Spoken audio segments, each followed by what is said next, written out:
Selamat datang di Sabar Talks, tempat di mana kisah hidup jadi pelajaran berharga. Kalau kamu suka cerita yang menyentuh hati, klik subscribe sekarang juga ya. Jangan lupa like videonya, dan tulis di komentar kamu nonton dari mana. Siapa tahu, ada teman satu kota di sini. Dan sekarang, mari kita mulai kisah hari ini. Aku menatap cermin kamar kecilku di rumah orang tua. Wajahku terlihat pucat, seperti kehilangan nyawa. Malam itu, aku menandatangani sebuah kesepakatan yang akan mengubah seluruh hidupku. Sebuah pernikahan, tapi bukan pernikahan yang diimpikan oleh gadis manapun. Ini adalah kawin kontrak. Namaku Nisa. Usiaku baru menginjak 23 tahun. Seharusnya aku menjalani hidup seperti kebanyakan perempuan seusia. Bekerja, berkumpul dengan teman, mungkin jatuh cinta pada pria yang membuatku tersenyum. Tapi realitas menamparku keras. Ayahku terjerat utang pada rentenir. Angka di selembar kertas itu terlalu besar untuk bisa kami lunasi. Dan di tengah keputusasaan itu, hadir seseorang yang menawarkan solusi. Arman, seorang duda kaya berusia 45 tahun. Ia datang bukan untuk melamarku karena cinta, tapi menawarkan sebuah kontrak. 3 tahun menjadi istrinya. Sebagai gantinya ia melunasi seluruh utang keluargaku. Bagaimana aku bisa menolak? Dengan mata ibu yang bengkak karena menangis dan ayah yang tak lagi mampu menatapku, aku hanya bisa mengangguk menerima. Hari pernikahan itu terasa seperti mimpi buruk. Semua berjalan cepat dan hambar. Tak ada senyum bahagia. Tak ada tatapan hangat dari pasangan. Arman berdiri di sampingku dengan wajah datar, mengenakan jas abu-abu yang membuatnya terlihat semakin dingin. Ia bahkan tak menyentuh tanganku saat ijab kabul selesai. Mulai hari ini kamu ikut saya ke rumah, katanya tegas setelah acara usai, seolah ini hanyalah urusan bisnis. Aku mengangguk pelan, menahan air mata yang hampir jatuh. Rumah Arman jauh dari kata rumah. Bangunan besar dengan pagar tinggi menjulang itu lebih mirip istana, tapi tanpa kehangatan. Setiap sudutnya terasa asing. Ada banyak orang bekerja di dalam, tapi tak satu pun yang menyapaku dengan ramah. Mereka hanya menunduk, memberi salam singkat, lalu pergi seolah keberadaanku tak penting. Saat aku melangkah masuk ruang tamu, mataku menangkap seorang pemuda berdiri bersandar di dinding. Sorot matanya tajam, penuh penilaian. Ia menatapku dari ujung kepala sampai kaki, membuatku merasa seperti barang pameran. Itu Fadli, anak lelaki Arman. Aku pernah mendengar namanya, tapi tak pernah membayangkan akan bertemu secepat ini. Usianya sekitar 23 atau 24 tahun, mungkin sebaya denganku. Tapi tatapannya menusuk, membuatku terdiam. Jadi, ini istri baru ayah, ucapnya pelan, tapi sinis. Suaranya terdengar seperti sindiran. Aku menunduk, tak sanggup membalas. Arman hanya melirik sekilas, lalu berjalan melewatiku tanpa berkata apa-apa. Sementara Fadli masih menatapku seperti aku adalah musuhnya. Wanita bayaran, gumamnya lirih. Cukup untuk kudengar. Hatiku tercekat. Aku ingin menjelaskan, ingin berteriak kalau semua ini kulakukan demi keluargaku, bukan karena aku tak punya harga diri. Tapi apa gunanya? Baginya, aku hanyalah gadis miskin yang menjual diri untuk melunasi utang. Malam pertamaku di rumah itu terasa panjang. Kamar yang diberikan padaku luas dan mewah, tapi dingin. Tak ada Arman. Ia menghilang entah kemana. Aku duduk di tepi ranjang, menggenggam perutku yang terasa mulas karena menahan kecemasan. Di luar, hujan turun deras. Aku melangkah ke balkon, mencoba menghirup udara segar. Lampu taman yang temaram membuat bayangan pohon terlihat menakutkan. Saat itulah aku mendengar langkah kaki. Fadli berdiri di bawah balkon, mengenakan jaket hitam. Ia menatap ke arahku. Wajahnya tak lagi sinis, tapi ada sesuatu yang lain. Sulit kuartikan. Kamu tahu kan, kamu gak akan pernah diterima di sini, katanya tanpa menatap langsung. Aku terdiam. Kata-katanya menusuk. Tapi entah mengapa aku tak bisa marah. Kenapa kamu mau jadi istri ayahku? Tanyanya, masih dengan nada datar. Aku tak menjawab. Bagaimana aku bisa menjelaskan pada seseorang yang jelas-jelas membenciku? Ia menghela napas, lalu melangkah pergi. Tapi sebelum benar-benar menghilang dari pandanganku, ia berhenti sejenak dan berkata pelan, hampir seperti bicara pada dirinya sendiri. Kamu berbeda dari yang aku kira, tapi itu justru masalahnya. Aku terdiam di balkon, menatap punggungnya yang perlahan menghilang di balik gelap malam. Kata-kata itu terus terngiang di kepalaku, membuatku semakin bingung dengan apa yang akan terjadi selanjutnya. Aku belum tahu, malam itu adalah awal dari sesuatu yang jauh lebih rumit daripada sekadar kawin kontrak. Sesuatu yang akan menyeretku ke dalam pusaran yang tak pernah kuharapkan.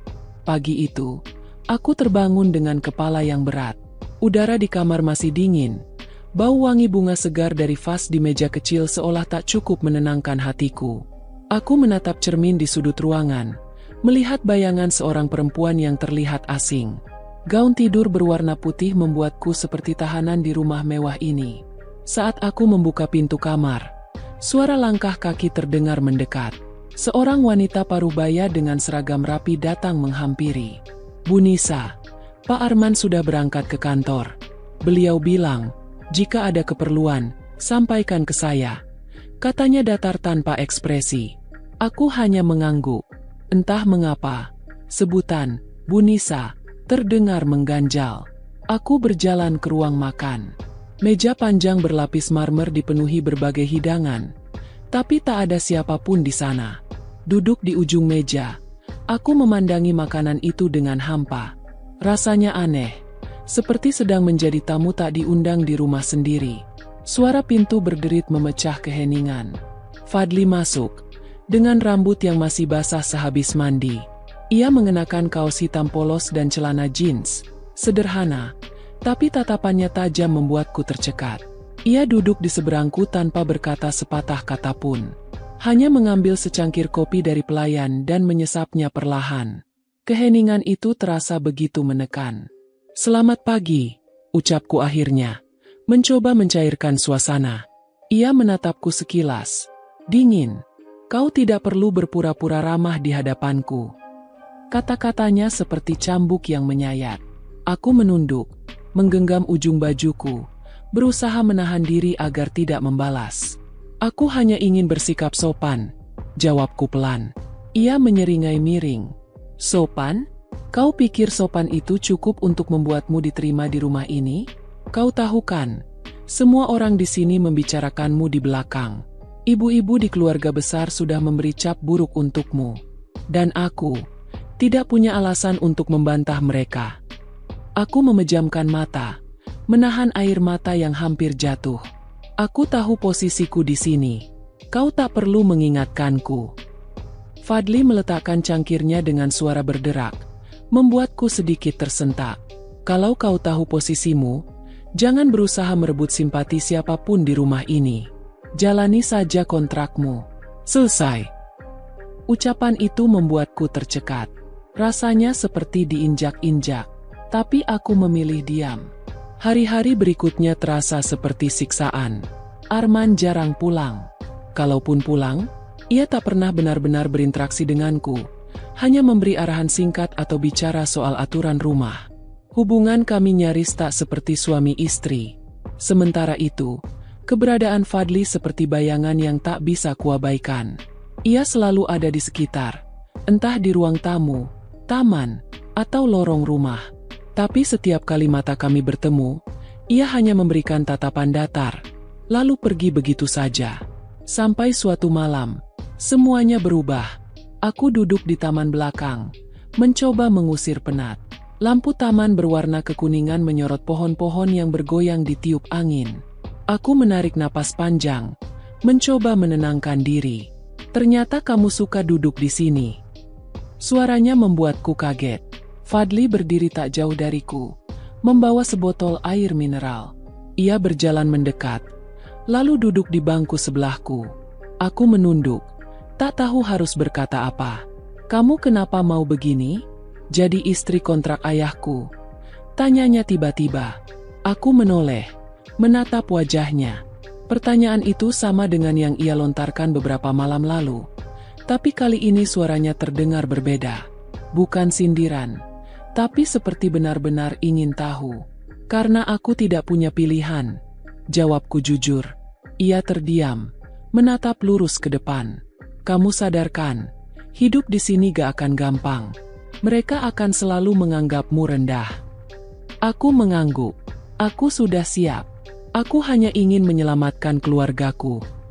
Fadli memandangku lama. Tatapannya kali ini tak lagi dingin. Tapi ada sesuatu yang membuat jantungku berdebar. Kamu berbeda dari perempuan yang biasanya dekat dengan ayahku. Aku terkejut. Maksudmu? Ia menghela napas panjang. Biasanya, mereka semua cuma mau uangnya. Tapi kamu, entah kenapa aku rasa bukan itu alasanmu sepenuhnya. Aku tak menjawab. Jantungku berdetak kencang. Kata-katanya membuatku bingung, tapi juga membuatku merasa. Dilihat, ia berdiri, menatapku sekali lagi sebelum pergi. Jangan terlalu baik, Nisa. Itu justru akan membuatmu terluka di rumah ini. Aku terdiam, menatap punggungnya yang menjauh. Kata-kata itu menghantui pikiranku sepanjang malam. Tapi aku tak tahu, ucapannya adalah peringatan. Dan aku akan segera merasakan apa yang ia maksud. Keesokan harinya, saat aku turun ke ruang makan, beberapa orang dari keluarga besar Arman sudah berkumpul. Perempuan-perempuan dengan perhiasan mewah itu memandangku dari ujung kepala sampai kaki. Jadi ini istri barunya Arman, kata salah satu dari mereka. Suaranya penuh ejekan. Pantas saja, gadis seperti ini pasti mau apa lagi kalau bukan harta. Aku bisa mendengar tawa kecil di antara mereka. Hatiku panas, tapi aku menahan diri. Kalau kamu pintar, cepat saja dapatkan hati Arman. Biar gak diusir nanti, kata yang lain sambil meneguk kopinya. Aku berdiri mematung, menunduk. Air mataku hampir jatuh ketika tiba-tiba sebuah suara tegas terdengar. Cukup. Semua menoleh. Fadli berdiri di pintu, menatap mereka dengan wajah dingin. Kalau kalian tidak suka dia di sini, jangan datang ke rumah ini, ucapnya. Keheningan mendadak memenuhi ruangan. Para perempuan itu saling pandang, lalu bangkit satu persatu sambil mendengus kesal. Aku masih berdiri kaku. Fadli mendekat, menatapku sekilas. Kalau kamu tidak bisa membela dirimu, biar aku yang melakukannya. Aku ingin berterima kasih. Tapi lidahku keluh. Ia sudah berbalik, meninggalkanku sendirian dengan hati yang semakin kacau. Aku tahu, sejak hari itu, sesuatu di antara kami berubah. Dan perubahan itu membuatku takut, sekaligus tak bisa berhenti menunggu apa yang akan terjadi selanjutnya.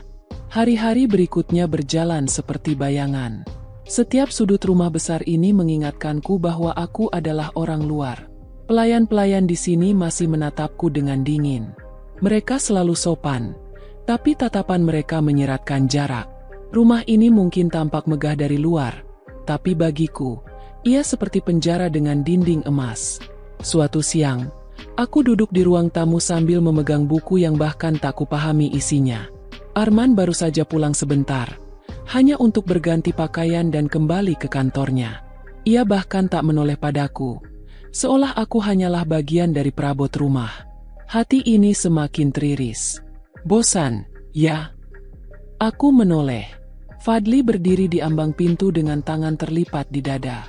Ia mengenakan kemeja biru yang digulung sampai siku, membuatnya terlihat lebih santai daripada biasanya. Tidak juga, jawabku, berusaha terdengar tenang. Ia melangkah masuk, duduk di sofa di seberangku. Kalau terus di sini, kamu bisa gila. Rumah ini bukan tempat yang ramah buat orang seperti kamu. Orang seperti aku? Tanyaku menahan nada tajam. Fadli menatapku dalam. Maksudku, orang yang punya hati. Rumah ini dingin, Nisa. Dan aku tahu kamu merasakannya. Aku terdiam. Entah bagaimana, kata-katanya menampar sekaligus menghangatkanku. Ada sesuatu pada caranya bicara yang membuatku merasa. Dilihat, kenapa kamu peduli? Tanyaku akhirnya. Ia menyandarkan tubuh ke sofa, menatap langit-langit. Aku tidak tahu. Mungkin karena kamu terlihat seperti orang yang sedang menahan beban berat. Sama seperti aku, dulu. Perkataan itu membuatku menoleh. Dulu. Ia menghela napas panjang. Aku juga pernah merasa terjebak di sini. Ayahku bukan orang yang gampang diajak bicara. Kamu tahu sendiri. Dia selalu hidup dengan caranya sendiri, tanpa peduli apa yang orang lain rasakan. Aku menatapnya lama. Ada kesedihan di balik wajahnya yang dingin. Untuk pertama kalinya, aku merasa mengenal Fadli lebih dari sekadar anak Arman yang kasar padaku. Sore itu, aku berjalan ke taman belakang. Taman ini satu-satunya tempat di rumah ini yang membuatku sedikit tenang. Bunga-bunga yang ditata rapi dan kolam kecil dengan air mancur membuatku merasa hidup. Meski hanya sebentar. Aku tak sadar. Fadli mengikutiku. Kamu suka di sini? Aku menoleh. Ia membawa 2 cangkir teh, lalu meletakkannya di meja taman. Tempat ini membuatku merasa sedikit lebih baik, jawabku jujur. Fadli duduk di kursi di sebelahku. Aku juga. Di sini aku bisa berpura-pura kalau rumah ini punya sisi yang manusiawi. Aku menatap wajahnya. Rasanya aneh, tapi duduk bersamanya di taman membuatku lupa bahwa aku adalah istri kontrak ayahnya. Kenapa kamu sering menghindari ayahmu? Tanyaku tanpa sadar. Fadli terdiam sejenak. Karena dia lebih sering jadi bos daripada ayah. Aku capek. Nisa. Dari kecil aku belajar kalau satu-satunya cara bertahan di rumah ini adalah pura-pura kuat. Aku tak tahu harus berkata apa. Kata-katanya menggores hatiku. Jadi, kamu benci dia? Tanyaku hati-hati. Ia menoleh, menatapku dalam. Aku benci caranya memperlakukan orang, termasuk kamu. Aku tercekat. Kamu tahu dia? Tahu. Dia cuma menganggapmu kontrak berjalan. Kamu pikir dia peduli apa yang kamu rasakan? Fadli menggeleng. Dia cuma ingin menyelesaikan urusan hidupnya dengan cara mudah. Aku meremas roku, menahan emosi yang bergolak. Aku tahu sejak awal pernikahan ini hanyalah kesepakatan. Tapi mendengar kenyataan itu dari mulut anaknya membuat dadaku sesak. Kalau kamu bisa, apa kamu mau keluar dari semua ini? Tanya Fadli tiba-tiba. Aku menatapnya. Tentu saja. Tapi aku tidak bisa. Semua ini demi keluargaku. Ia menghela napas. Kamu terlalu baik, Nisa. Rumah ini akan menghancurkanmu kalau kamu terus seperti ini. Malam itu, aku tak bisa tidur. Kata-kata Fadli terus terngiang di kepalaku. Aku berjalan ke balkon, mencoba menghirup udara malam. Tapi pemandangan di halaman justru membuatku terkejut. Fadli berdiri di depan garasi, mengenakan jaket hitam dan menyalakan rokok.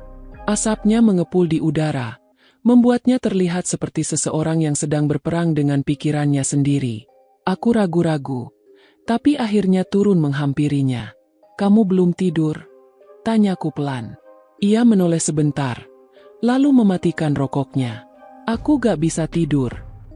Aku berdiri di sampingnya, merasakan hawa dingin menusuk kulit. Kamu selalu terlihat kuat, kataku, mencoba membuka percakapan. Ia tertawa hambar. Itu cuma topeng. Sama seperti kamu. Kamu pikir aku gak tahu kamu menangis diam-diam di kamarmu? Aku terdiam. Malu karena ia mengetahuinya. Fadli menatapku serius. Kamu gak sendirian di rumah ini, Nisa. Kalau kamu butuh tempat untuk bicara, aku di sini. Jantungku berdetak kencang. Kata-kata itu sederhana, tapi entah kenapa membuatku ingin menangis. Terima kasih, bisikku. Ia menatapku lama, lalu berkata pelan. Kamu berbeda dari yang aku kira. Dan itu justru masalahnya. Aku terpaku. Kata-kata itu lagi.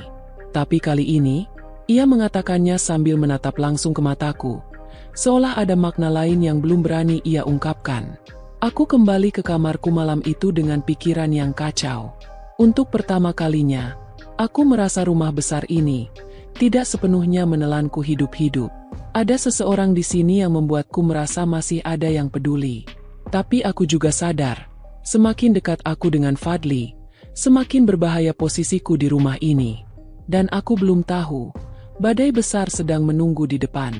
Pagi itu, aku duduk di meja makan panjang yang terasa semakin dingin sejak percakapan terakhirku dengan Fadli. Arman sudah berangkat ke kantor seperti biasa, meninggalkan keheningan yang menghantui. Aku menunduk, mengaduk sendok di dalam mangkuk supku tanpa selera. Suara pintu ruang makan terbuka pelan membuatku menoleh. Fadli berdiri di sana, dengan pakaian kasual, kaos hitam dan celana olahraga. Rambutnya sedikit acak-acakan, seperti baru bangun tidur. Tapi kali ini, tidak ada tatapan dingin seperti biasanya. "Pagi," sapanya. Suaranya terdengar biasa saja. Aku mengangguk. "Pagi."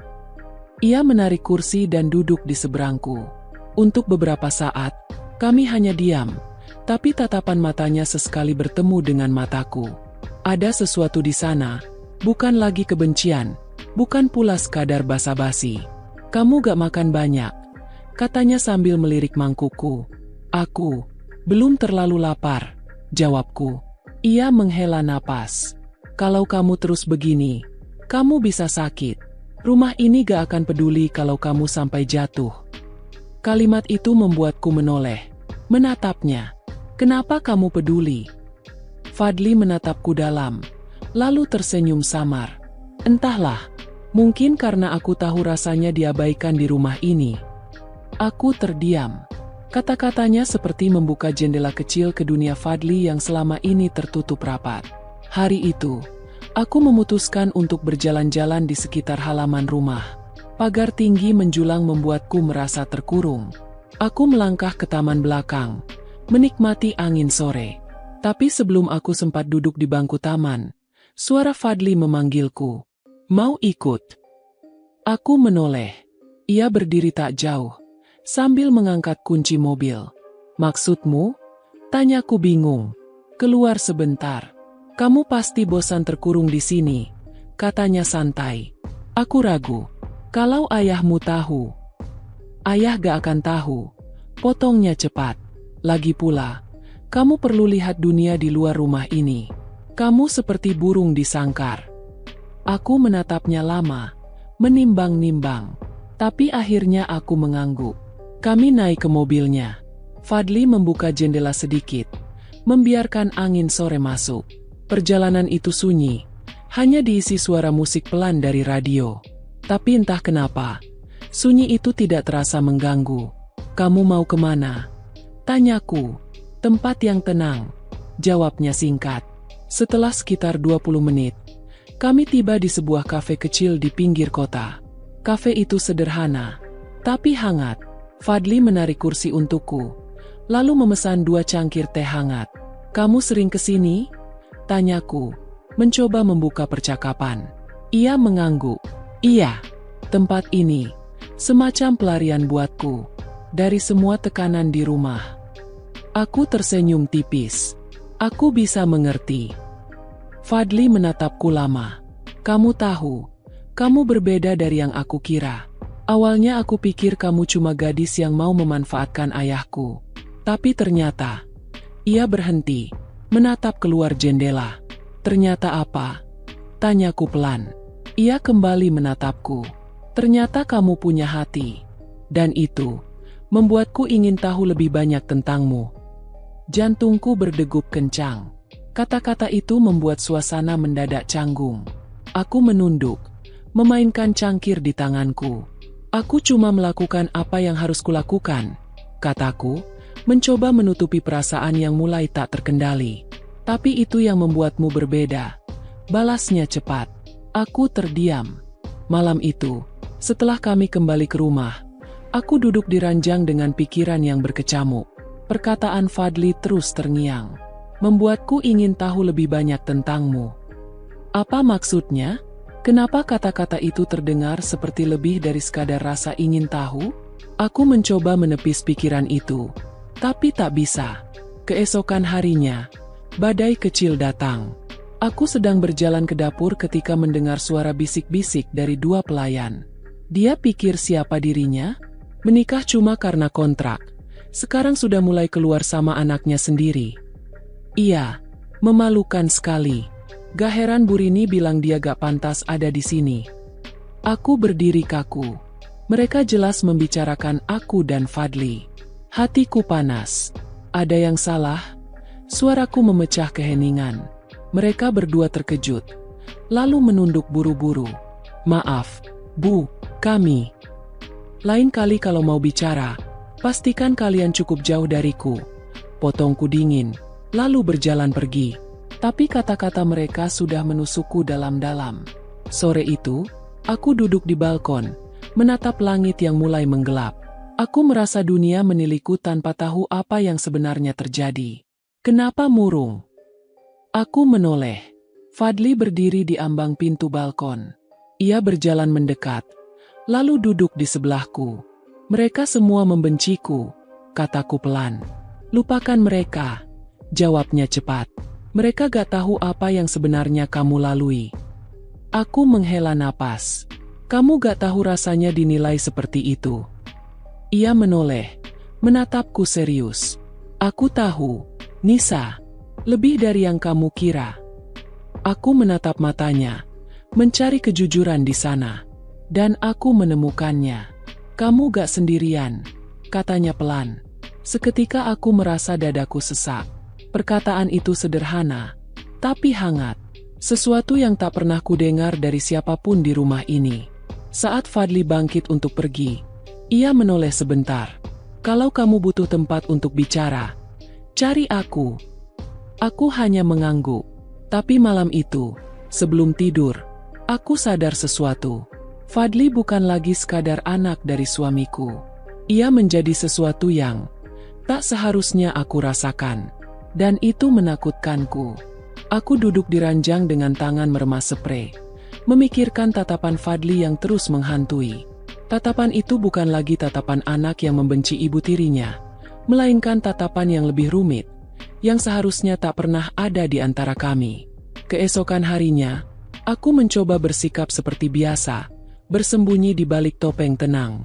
Aku berjalan melewati lorong panjang rumah ini menuju ruang tamu. Tapi di ujung lorong, aku berhenti. Fadli berdiri di sana, bersandar di dinding, menatapku. Kenapa kamu selalu kelihatan gelisah tiap kali melihatku? Tanyanya tiba-tiba.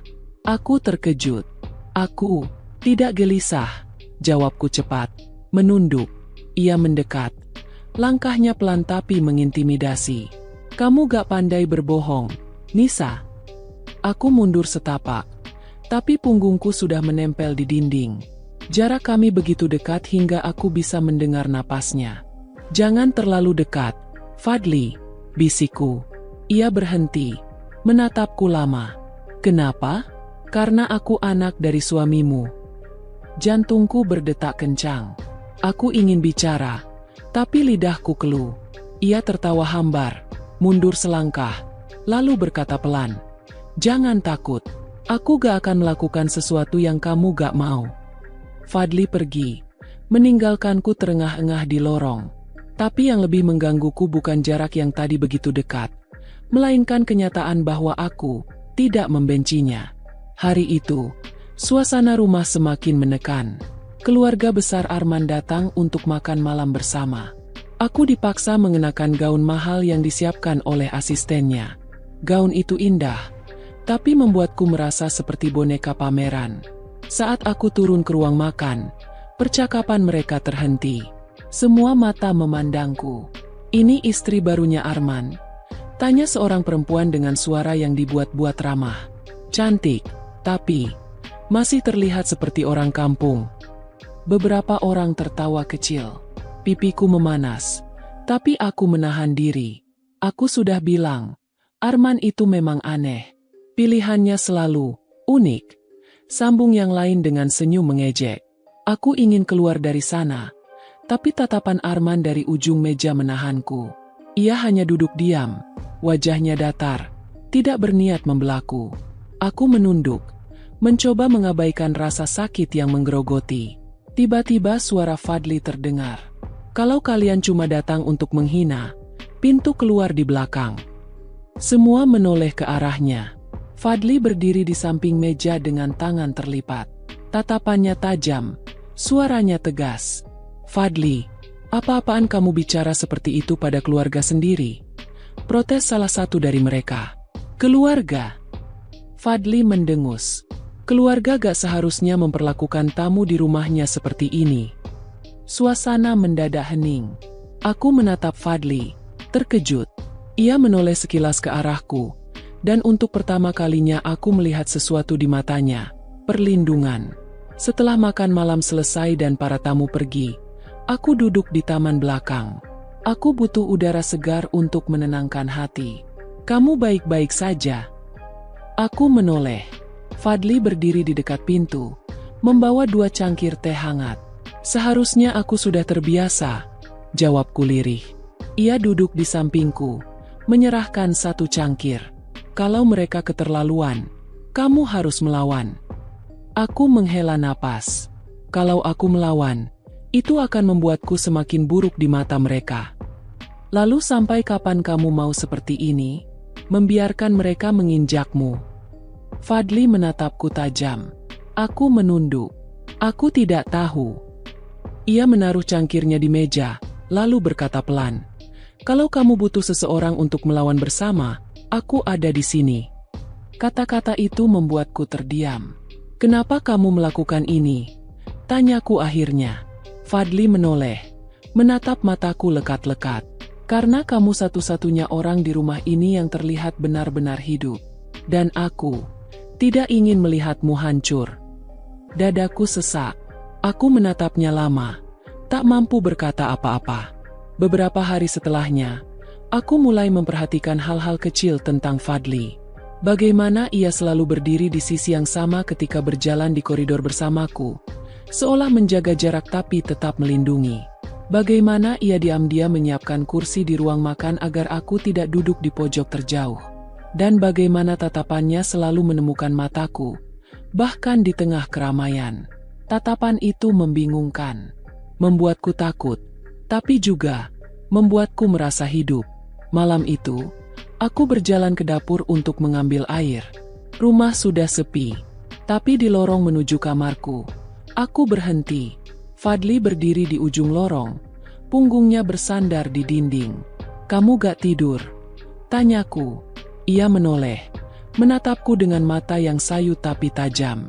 Aku menunggumu. Jantungku berdegup kencang. Untuk apa? Ia berjalan mendekat. Jaraknya kini hanya beberapa langkah dariku. Untuk memastikan kamu baik-baik saja. Aku mundur, tapi ia menghentikanku dengan suara pelan. Jangan takut, Nisa. Aku cuma ingin kamu tahu. Kamu gak sendirian. Aku menelan ludah, menatapnya tanpa kata. Untuk sesaat, waktu seperti berhenti. Aku kembali ke kamarku malam itu dengan hati yang kacau. Dan aku sadar, semakin aku mencoba menjauh, semakin aku terjerat oleh tatapan itu. Tatapan yang tak seharusnya ada.